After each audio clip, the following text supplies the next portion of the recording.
KBBI menerjemahkan kata kerakusan yaitu adalah perihal rakus atau ketamakan. Jadi semua yang berbicara tentang rakus atau ketamakan itu adalah kerakusan. Kata dasar dari kata kerakusan yaitu adalah rakus. Rakus adalah yang pertama suka makan banyak dengan tidak memilih. Tetapi yang kedua, rakus itu dalam istilah kiasan, makanya Bapak Ibu bisa lihat ada kata KI yaitu kiasan.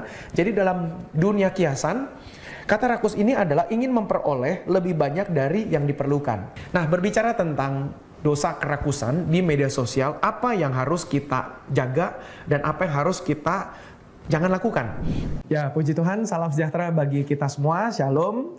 Saya Pendeta Yohanes Nahuai kembali hadir di hadapan Bapak Ibu Saudara-saudari semua dalam program pembekalan karakter Faith Minutes Live yang sudah hadir di hadapan Bapak Ibu Saudara-saudari dengan serial 7 kebiasaan atau 7 dosa yang ada di dunia digital. Apa yang dimaksudkan dari pembahasan ini adalah saya mengambil 7 dosa ini dari pandangan orang-orang Kristen Katolik yang mereka mendaftarkan 7 dosa yang mematikan ini yang perlu dihindari dalam iman. Maka itu tidaklah aneh dan tidaklah salah kalau saya adopsi ini juga menjadi bagian dalam pembahasan di gereja kita ini terkait dengan dunia digital.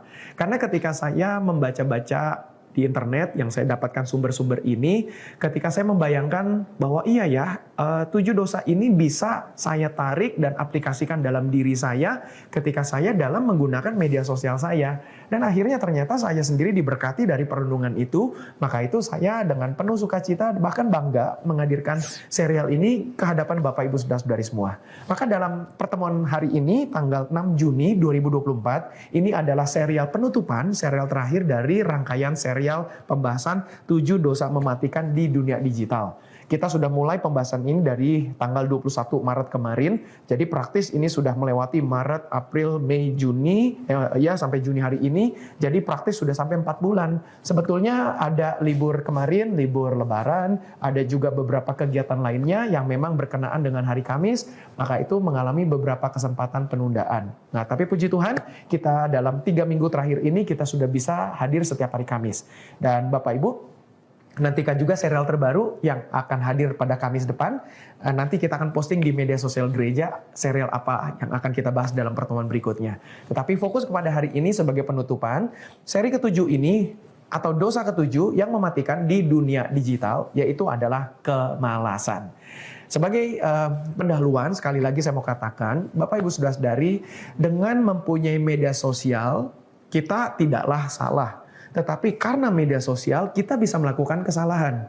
Kemudian juga dalam iman Kristen mempunyai media sosial itu tidak berdosa. Tetapi tidak sedikit karena media sosial kita bisa berdosa. Kemudian berikutnya juga dalam hukum negara di negara kita, di negara-negara lain bahkan secara dunia internasional, mempunyai media sosial tidaklah melanggar hukum. Tetapi ternyata melalui media sosial, tidak sedikit orang-orang bisa melakukan pelanggaran hukum. Maka itu kita perlu menyikapi diri kita ketika kita bermedia sosial. Maka itu seri pertama yang kita sudah mulai dari Maret kemarin itu sampai kepada seri ke-7 hari ini, Bapak Ibu Saudara-saudari saya sangat dorong untuk Bapak Ibu Saudara-saudari mengikuti 7-7-nya.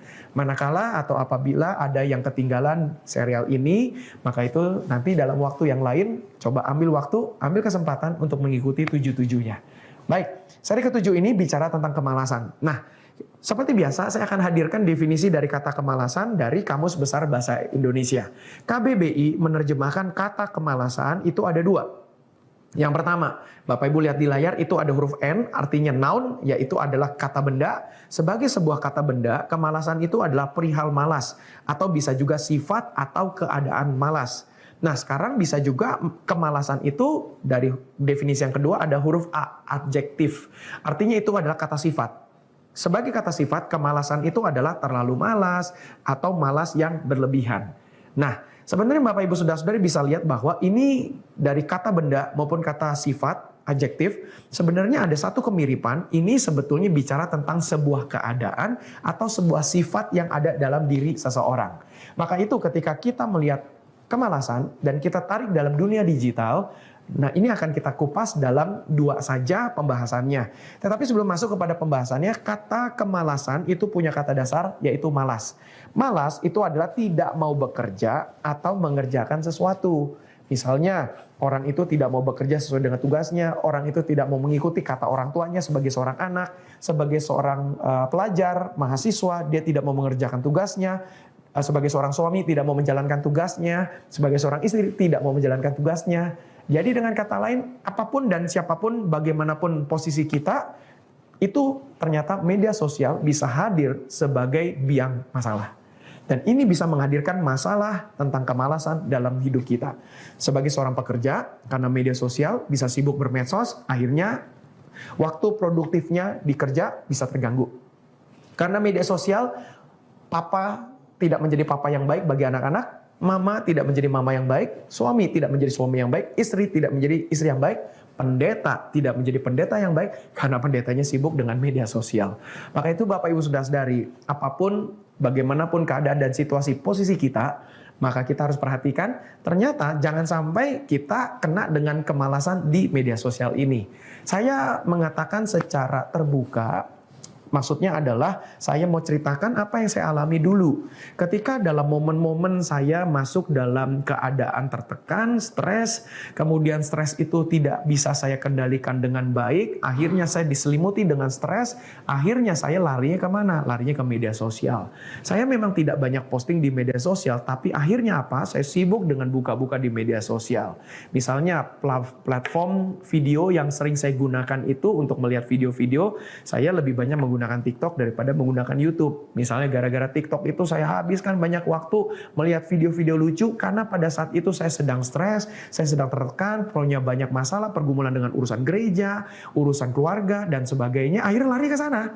Begitu. Nah, sekarang puji Tuhan, saya sudah melewati zona itu. Dengan kata lain, akhirnya saya tahu dan saya berkata kepada diri saya sendiri, kalau hey Yohanes, kalau kamu stres, larilah ke Alkitab. Dan ketika saya praktekkan itu Bapak Ibu Saudara, saya menemukan kedamaian, saya menemukan ketenangan. Jadi dengan kata lain, ya ada waktu kok saya juga buka TikTok untuk lihat-lihat video-video lucu. Tetapi saya tahu ada batasannya. Jadi ketika saya lihat beberapa video saja, cukup, saya berkata, udah selesai. Saya tidak mengizinkan diri saya banyak larut di dalamnya, karena saya tahu ketika saya larut, saya akan terjebak, dan waktu produktif saya akan terganggu. Nah maka itu, pembahasan ini saya boleh berkata bahwa saya sudah mengalaminya. Maka itu saya dengan sukacita ingin berbagi kepada Bapak Ibu Saudara-saudari semua, supaya kita semua bisa dengan benar menggunakan media sosial sesuai dengan porsinya. Oke, pembahasan yang pertama dari 2. Bagi saya, dari pengalaman saya ini, dosa kemalasan di dunia digital yang pertama adalah lebih menyukai bermedia sosial daripada bekerja. Saya ulangi sekali lagi, lebih suka bermedia sosial daripada bekerja. Apa maksudnya? Lebih memilih bermedia sosial daripada bekerja, sibuk terus bermedia sosial. Maksudnya bermedia sosial itu adalah kita nyemplung dalam media sosial. Dan nyemplung dalam media sosial itu Bapak Ibu Saudara-saudari tidak harus memposting di media sosial kita. Seperti contoh saya. Di TikTok saya postingannya nggak banyak, lebih banyak di Instagram. Postingan saya di Facebook jauh lebih banyak lagi karena saya punya Facebook dari tahun berapa itu? Dari tahun 2004 apa 2005 saya sudah tahu tentang Facebook, Bapak Ibu Saudara-saudari. Padahal di Indonesia itu belum banyak orang tahu Facebook. Saya taunya dari mana? Teman-teman dari Amerika. Ketika mereka chatting dengan saya, mereka bilang, udah tahu belum ada Facebook? Saya bilang, apalagi tuh buku muka, namanya Facebook. Begitu buku muka. Saya bilang, apaan tuh? Ternyata saya iseng mendownload Facebook dan saya bikin akun di Facebook. Akhirnya untuk saya bangun hubungan dengan teman-teman yang ada di Amerika. Dan kemudian berikutnya baru mulai tahu orang-orang di Indonesia. Wah, waktu itu belum banyak lah. Jadi pada saat saya buka di sana pun Facebook saya sudah banyak postingan. Jadi kalau boleh berkata, kelihatannya saya lebih duluan punya akun di Facebook, baru punya akun di Instagram, ya TikTok itu terakhir-terakhir lah. Tetapi ternyata saya banyak dulu-dulu waktu stres, lebih banyak saya buka TikTok. Kenapa? Karena saya lihat video-video lucu, saya ketawa-ketawa sendiri. Kenapa saya larut di dalamnya? Karena saya waktu itu sedang tertekan, sedang lagi mengalami banyak goncangan dalam iman saya, mengalami goncangan dalam batin saya, sehingga larinya ke sana. Jadi akhirnya jujur Bapak Ibu Saudara, dari waktu saya banyak terganggu. Saya menjadi tidak produktif. Saya tidur sampai larut malam, walaupun saya nggak males-malesan loh. Dalam arti saya lebih banyak mengutamakan ke sana. Saya sampai tidur jam 1 pagi, sampai setengah 2 pagi, sampai jam 2 pagi, baru mulai tidur. Dan akhirnya saya berkata, waduh udah jam 2 pagi, saya harus bangun pagi lagi besoknya. Saya kebanyakan tidur cuma 4 jam, tidur cuma 3 jam setengah. Kenapa? Karena saya stres. Akhirnya lari ke sana. Nah maka itu Bapak Ibu Saudara, dari pengalaman itu, saya mau berbagi dalam kesempatan kali ini, dan sekaligus menjadi penutupan dari serial pembahasan kita tentang dunia digital. Maka itu Bapak Ibu Saudara, saya mengalami dulu lebih menyukai bermedia sosial daripada bekerja. Saya tidak posting, saya tidak upload story, tidak posting apapun, tetapi saya hanya sibuk dengan scrolling. Maka itu akhirnya waktu produktivitas saya terganggu. Akhirnya itu berdampak lagi di esoknya. Saya rapat, saya meeting, saya jadi tidak produktif. Kenapa? Karena saya kurang tidur. Begitu. Karena saya kurang tidur, saya jadi tidak produktif. Di saat saya meeting, saya nggak konsentrasi, sulit konsentrasi. Efeknya apa lagi? Akhirnya hajar dengan kopi, hajar dengan berbagai macam pembangkit stamina supaya saya bisa terjaga. Begitu. Akhirnya itu mengganggu semua, kesehatan saya terganggu. Akhirnya saya sempat mengalami sakit. Di saat itulah saya mulai sadar bahwa iya ya, ngapain ya saya larut di sana sehingga saya merugikan diri saya sendiri, dan akhirnya saya menjadi suami yang tidak baik. Saya menjadi ayah yang tidak baik, saya menjadi pendeta yang tidak baik. Kenapa? Ya kurang tidur. Sehingga saya tidak bisa produktif. Akhirnya berdampak kepada orang-orang lain. Nah ketika saya mulai sadar itu, puji Tuhan akhirnya saya atur waktu dengan baik, tidur dengan cukup. Ya sekarang memang ada juga saya tidur nggak cukup, tapi saya pergunakan dengan produktif. Apa? Siapkan bahan-bahan. Contoh ketika serial pembahasan pembekalan hari ini kan penutupan nih, seri ke-7. Maka saya sudah pasti akan kurang tidur lah dalam beberapa hari. Kenapa? Karena saya susun bahannya. Kenapa? Karena saya harus produktif. Supaya di lain kesempatan ada waktu-waktu luang saya siapkan untuk persiapan khotbah minggu. Artinya jam tidur saya sekarang pun bisa berkurang.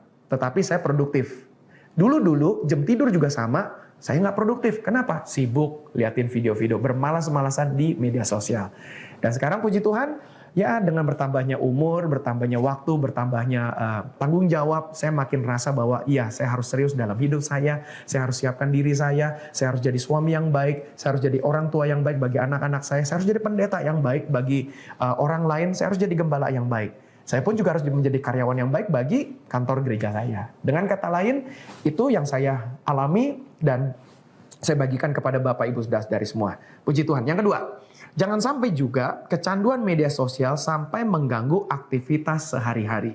Tidak sedikit saya melihat orang-orang selalu sibuk, sampai lagi makan, dia pegang handphone di tangan kiri, tangan kanannya pegang sendok, sampai dia makan pun itu nggak lepas matanya dari handphonenya.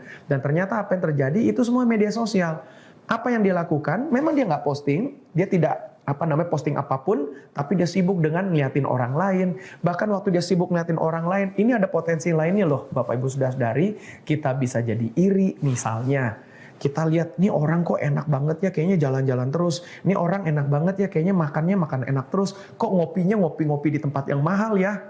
Jadi itu memancing diri kita, akhirnya apa? Kita makin iri, kita makin gak suka, dan ini akhirnya kita makin larut di dalam kesedihan kita, di dalam stres kita. Akhirnya tadinya kita cuma stres karena urusan diri kita pribadi, lalu lihat orang lain lagi, akhirnya kita jadi stres juga gara-gara itu. Akhirnya apa? Kita menjadi minder. Dan kita berkata, kok aku nggak bisa begitu ya? Dampak yang pertama, kok aku, yalah kalau aku memang, maaf nih contoh saja, yalah aku kan lahir dalam keluarga yang tidak berada, beda dengan orang ini. Ya aku kan bukan artis, ya aku kan memang bukan orang yang tampan, bukan orang yang cantik, beda dengan artis ini. Akhirnya kita jadi makin nuduh diri kita. Ujung-ujungnya apa yang akan terjadi Bapak Ibu Saudara-saudari? Ujung-ujungnya kita akan nuduh Tuhan. Kita akan benci dengan Tuhan. Kita akan gak suka dengan Tuhan. Itu ujung-ujungnya. Dan setan dengan senang menuntun kita sampai kepada titik itu. Akhirnya kita jadi apa? Gak suka baca Alkitab. Waktu kita baca Alkitab, Allah janji katanya akan menghadirkan berkat. Mana berkatnya? Gak ada berkat kok. Lihat hidupku seperti ini. Kenapa? Karena itu efek domino. Dari domino yang pertama, kita sibuk di medsos, kita ngeliatin orang lain, muncul iri hati, muncul benci, muncul gak suka, muncul minder. Akhirnya ujung-ujungnya gak suka sama Tuhan. Ujung-ujungnya lagi kita gak suka baca Alkitab, kita gak suka berdoa, kita akhirnya gak suka ke gereja. Dan itu semua berdampak Bapak Ibu Saudara-saudari. Maka itu Bapak Ibu Saudara-saudari yang terkasih, saya sebagai pendeta mau menghadirkan ini serial sekaligus menjadi penutupan supaya kita sungguh-sungguh perhatikan hidup kita. Sebenarnya Tuhan hadirkan banyak kok dalam hidup kita. Tuhan anugerahkan banyak dalam hidup ini kok. Sehingga Bapak Ibu Saudara-saudari, saya mau tutup pertemuan kita ini dengan kesaksian singkat bahwa saya sangat memaknai bahwa dalam hidup ini dengan begitu banyaknya berkat-berkat, fasilitas yang saya bisa dapatkan sebagai seorang gembala. Tetapi ketika saya sudah memagari diri saya dengan sedemikian rupa, dan yang kedua saya punya teladan yang bagus dari ayah saya sendiri, Bapak Gembala GB Morsaron Jakarta yang pertama, Pendeta Yakub Nahuai, bagaimana mengajarkan hidup dalam kesederhanaan, sampai juga pergaulan dari pendeta-pendeta dalam lingkaran Pendeta Yakub itu, dulu sekarang saya menjadi pengganti Pak Yakub masuk dalam lingkaran itu. Dan saya ketemu dengan pendeta-pendeta yang hebat sampai di luar negeri. Bagaimana mereka pun orang-orang di luar sana, di luar negeri kita, dari Indonesia, mereka hidup juga dengan sederhana. Dan ini akhirnya saya berada dalam lingkaran yang baik, berada dalam lingkaran yang sehat, lingkaran yang produktif, sehingga ini pun membantu saya. Sehingga saya berada dalam lingkungan yang sehat, sehingga saya bisa dalam keadaan baik. Coba andai kata saya dalam lingkaran, maaf, dengan pendeta-pendeta yang glamor, dengan pendeta-pendeta yang selalu maunya enak, selalu yang maunya hidup dalam kegelimpahan, waduh, saya pun pasti akan jadi seperti mereka. Ujung-ujungnya apa Bapak Ibu? Pasti tidak akan pernah puas. Tetapi ketika saya akhirnya berada dalam lingkungan yang baik, lingkungan yang sehat, hidup dalam kesederhanaan, di sanalah saya mendapatkan kepuasan. Akhirnya saya mau katakan Bapak Ibu Saudara-saudari, baik di medsos, di dalam kekayaan, di dalam ketenaran, di dalam apapun dalam hidup yang bergelimpahan, yang dunia mau tawarkan, dan dunia ajarkan sukacita ada di sana. Ternyata itu nggak ada di sana, Bapak Ibu Saudara-saudari. Ternyata adalah bahwa kita harus merasa puas dengan diri kita sendiri, merasa puas dengan apa yang Tuhan titipkan, dan itu menjadi acuan dalam hidup kita. Akhir kata yang saya mau katakan, media sosial pergunakanlah dengan baik. Media sosial jangan sampai menjadi hantu yang akan membuat kita menjadi ketakutan. Jangan juga menjadi sebuah gangguan batu sandungan sehingga akhirnya membuat kita sukacita kita hilang, berdampak kepada diri kita sendiri, berdampak kepada keluarga kita, pekerjaan kita, sehingga kita menjadi tidak produktif karena media sosial. Baik, puji Tuhan. Biarlah apa yang sudah dihadirkan hari ini, dihadirkan dalam 6 serial sebelumnya, dalam pembahasan 7 dosa yang mematikan di media sosial. Biar ini semua boleh menjadi bekal yang baik, bekal yang cukup bagi Bapak Ibu Saudara-saudari semua. Sebagai orang Kristen, sebagai anak Tuhan, kita harus menjadi berkat bagi banyak orang. Puji Tuhan. Bapak Ibu, di layar ada QR Code yang Bapak Ibu bisa scan. Di sana Bapak Ibu akan terkoneksi untuk bisa memberikan bantuan dana untuk mendukung program ini. Dan sekaligus Bapak Ibu, saya mau ucapkan terima kasih untuk semua yang memberikan dukungan secara finansial, dukungan moral, dukungan doa, khususnya Jemaat GB Morsaron Jakarta yang begitu suportif kepada saya sebagai gembala, begitu juga suportif kepada semua program gereja. Saya ucapkan terima kasih. Jadi, puji Tuhan, Bapak Ibu yang menggunakan YouTube, silakan subscribe akun YouTube GBI Morsaron TV. Yang menggunakan Facebook, silakan follow, like akun Facebook page GBI Morsaron. Yang menggunakan Instagram, Bapak Ibu bisa follow 2 akun, GB Morsaron dan juga akun Faith Minutes. Semua program tengah minggu kita upload di akun Faith Minutes di Instagram. Dan Bapak Ibu juga boleh follow TikTok GB Morsaron.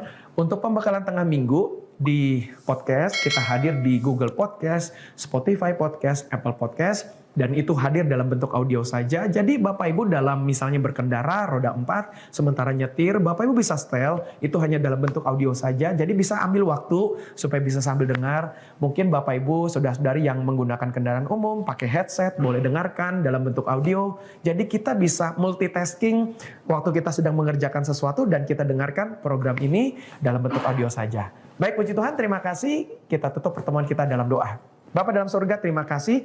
Kami bersyukur untuk rangkaian serial hari ini, bahkan rangkaian serial dari 6 sampai 7 serial ini, Tuhan sudah pimpin dan tolong kami sudah sampai kepada penutupannya. Terima kasih Bapa, bantu kami supaya kami menjadi orang-orang yang menjadi berkat, surat Kristus yang terbuka dan dapat dibaca oleh semua orang. Terima kasih Bapa, Tuhan berkati GB Morsaron Jakarta yang sudah hadir setiap hari Kamis dalam memberikan pembekalan karakter bagi kami, supaya kami semua berkarakter Kristus dan tentu berjiwa misioner. Berkati juga Indonesia, bangsa yang kami kasihi ini, di mana kami boleh bertumbuh, dan kami juga berdoa, hamba berdoa Untuk semua orang-orang yang setia mengikuti podcast ini, baik di orang-orang luar negeri sampai kepada Eropa, Afrika, Amerika Latin yang juga mendengarkan podcast ini, Tuhan memberkati semuanya. Terima kasih Bapak, ini doa syukur kami. Dalam nama Tuhan Yesus Kristus kami berdoa dan mengucap syukur. Amin.